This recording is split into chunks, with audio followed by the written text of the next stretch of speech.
BSP party தமிழ்நாட்டில் இருக்க எத்தனை பேருக்கு இந்த பார்ட்டியை பற்றி தெரியும்? பகுஜன் சமாஜ் பார்ட்டி.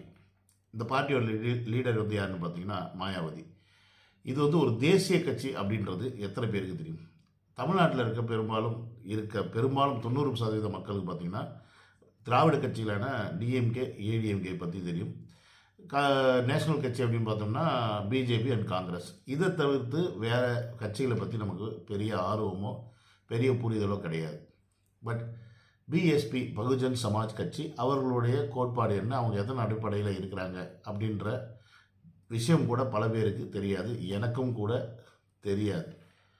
எப்போ வரைக்கும்னு பார்த்தீங்கன்னா தமிழக வெற்றி கழகத்தின் அஃபிஷியல் பேஜில் தளபதி அவர்கள் ஒரு மெசேஜை போடுறாரு. அந்த மெசேஜை பார்க்குற வரைக்கும் எனக்கும் பெரிய லெவலில் அந்த கட்சியை பற்றி தெரிஞ்சுக்கிறதுல உடன்பாடு இல்லாமல் தான் இருந்துச்சு. ஏன் போட்டிருக்காரு அப்படின்னு பார்த்தீங்கன்னா, அந்த தேசிய கட்சியின் மாநில தலைவரான ஆம்ஸ்ட்ராங் அப்படின்றவர் நேற்று படுகொலை செய்யப்பட்டிருக்காரு 9 பேர் கொண்ட கும்பல்னால். ஸோ அதற்காக தான் நம்ம தளபதி அவர்கள் வந்து பார்த்திங்கன்னா ஒரு வருத்தம் தெரிவிச்சிருக்கார். பகுஜன் சமாஜ் கட்சியின் மாநில தலைவர் திரு ஆம்ஸ்ட்ராங் அவர்கள் படுகொலை செய்யப்பட்ட சம்பவம் பெரும் அதிர்ச்சியும் வேதனையும் அளிக்கிறது. திரு ஆம்ஸ்ட்ராங் அவர்களை பிரிந்து வாடும் அவரது குடும்பத்தினருக்கும் அவரது கட்சியினருக்கும் எனது ஆழ்ந்த அனுதாபங்களை தெரிவித்துக் கொள்கிறேன். இது போன்ற கொடும் குற்ற சம்பவங்கள் இனி நடைபெறாமல் இருக்க தேவையான முன்னெச்சரிக்கை நடவடிக்கைகளை தமிழக அரசு தீவிரமாக முன்னெடுக்க வேண்டும். சமரசம் இல்லாமல் சட்டம் ஒழுங்கை நிலைநாட்டி அவரது பாதுகாப்பையும் உறுதி செய்ய வேண்டும் என்று கேட்டுக்கொள்கிறேன் அப்படின்ற இந்த மெசேஜை போட்டதுக்கப்புறம் தான் தலைவரே வந்து இந்த மாதிரி ஒரு மெசேஜ் போட்டிருக்காருன்னு. அப்போ அந்த கட்சி என்ன, அந்த கட்சியோட கொள்கை கோட்பாடு என்ன அப்படின்னு உள்ளே நுழைஞ்சு பார்க்கும்போது அவர்கள் வந்து பார்த்திங்கன்னா அம்பேத்கர் வழியை பின்பற்றுவாங்க. பேசிக்காக சொல்லப்போனால் தலித் சமூகத்தை சார்ந்த மக்களுக்கு பெருமளவு ஒரு விழிப்புணர்வை ஏற்படுத்தக்கூடிய ஒரு நபராக தான் திரு ஆம்ஸ்ட்ராங் அவர்கள் இருந்திருக்கிறாரு. அவர் வந்து ஒரு லாயர் ப்ளஸ் நிறைய பேருக்கு ஹெல்ப் பண்ணியிருக்கிறாரா. கிட்டத்தட்ட ஒரு 800 லாயர்களை வந்து அவர் உருவாக்கியிருக்கிறத வந்து சொல்லப்படுது.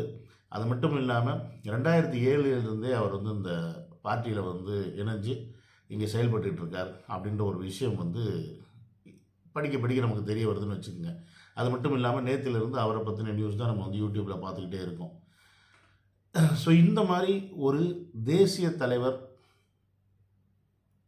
தேசிய கட்சியோட மாநில தலைவர் அவருக்கே தமிழ்நாட்டில் பாதுகாப்பு இல்லை அப்படின்னா ஒரு சாமானிய மக்களுக்கு எப்படி பாதுகாப்பு இருக்கும் அப்படின்ற விஷயத்துக்குள்ளே நான் வரவே இல்லை. ஏன்னு கேட்டிங்கன்னா, அப்படிப்பட்ட ஒருத்தருக்கே இங்கே பாதுகாப்பு இல்லை அப்படின்னா சாமானியனுக்கு பாதுகாப்பு இருக்காது அப்படின்றது நிதர்சனமான உண்மை. ஸோ அதனால் அதை பற்றி நம்ம இங்கே விமர்சனம் பண்ண வரல. இப்போ இந்த பிரச்சனையில் அஃப்கோர்ஸ் முழு பொறுப்பு யார் ஏற்றுக்கணும்னு பார்த்தீங்கன்னா ஆளும் அரசாங்கம் தான் ஏற்றுக்கணும். இன்றைக்கி ஆண்டுகிட்டு இருக்க தமிழ்நாட்டில் டிஎம்கே அரசாங்கம் தான் ஏற்றுக்கணும்.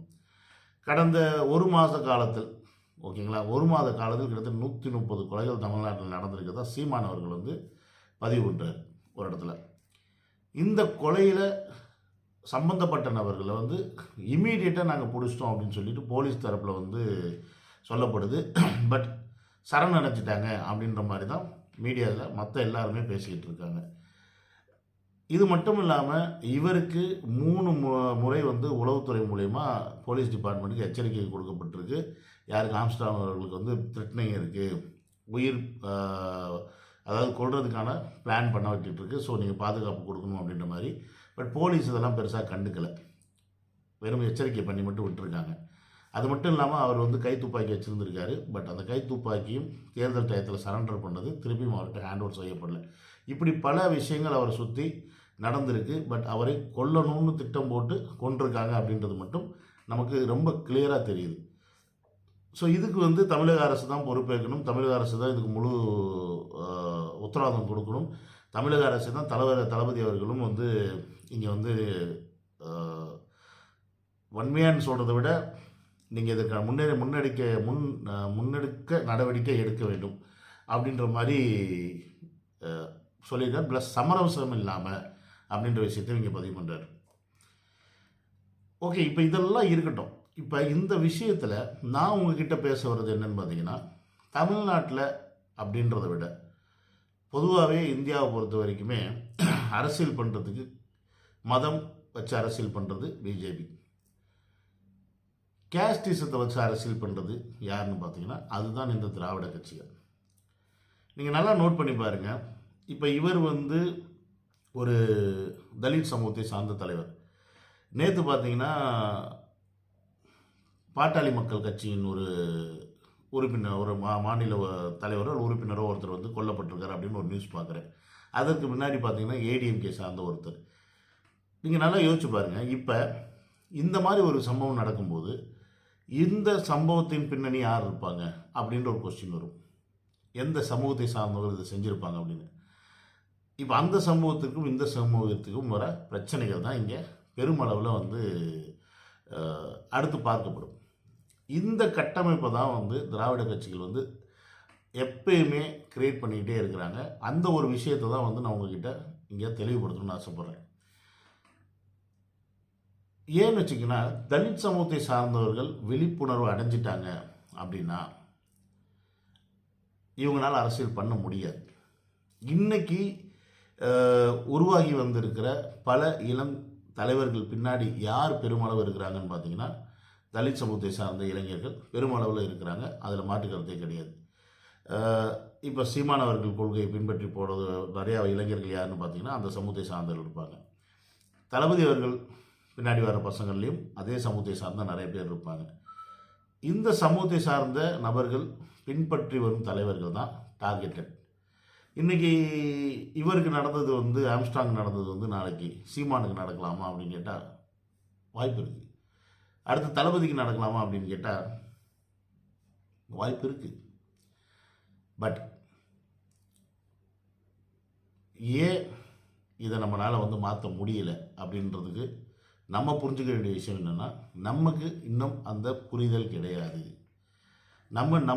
நம்மளுக்கானவர்களை நாம் தேர்ந்தெடுக்கிறத விட்டுட்டு இன்னமும் நமக்கு வந்து பொய் சொல்கிறவனையும் ஒரு எப்படி சொல்கிறது பிச்சை காசு போடுறவங்க பின்னாடி தான் நம்ம சுற்றிக்கிட்டு இருக்கோம். இது வந்து நிறைய பேருக்கு புரியவே மாட்டேங்குது. இந்த விழிப்புணர்வை அவங்க ஏற்படுத்தும் போது இந்த விழிப்புணர்வுகளை வந்து அவர்களின் பேச்சு மூலியமாக ஏன் நான் இந்த கொள்கையை பின்னாடி இருக்கேன், ஏன் நான் அம்பேத்கர் வழியை வந்து பின்பற்றுறேன் அப்படின்றத புரிதலை ஏற்படுத்தும் போது இந்த இளைஞர்களுக்கெல்லாம் மாறுகிறார்கள் அப்படின்றது தான் இங்கே பெரிய தலைவலியாக அவங்களுக்கு இருக்குது. ஸோ அதனால தான் இந்த மாதிரி ஒரு கொலைகள்லாம் நடக்கப்படுது. ஸோ இப்போ இந்த கொலை நடந்துருச்சு. இந்த விஷயத்தை இன்றைக்கி நாளைக்கு எப்படி இதை அப்படியே மாற்றுவாங்கன்னு பார்த்தீங்கன்னா அடுத்து இதை வந்து அப்படியே டார்கெட் பண்ணி தளபதி கூட வருவாங்க. ஏன்னா இந்த இரங்கலுக்கு வந்து சீமான் போயிட்டார். இவ்வளோ பெரிய ஒரு தலைவர் இறந்துருக்காரு, ஏன் தளபதி வந்து பார்க்கல அப்படின்னு அவர் இதுக்கு மட்டும் ட்வீட் தான் போடுவாரா அப்படின்னு.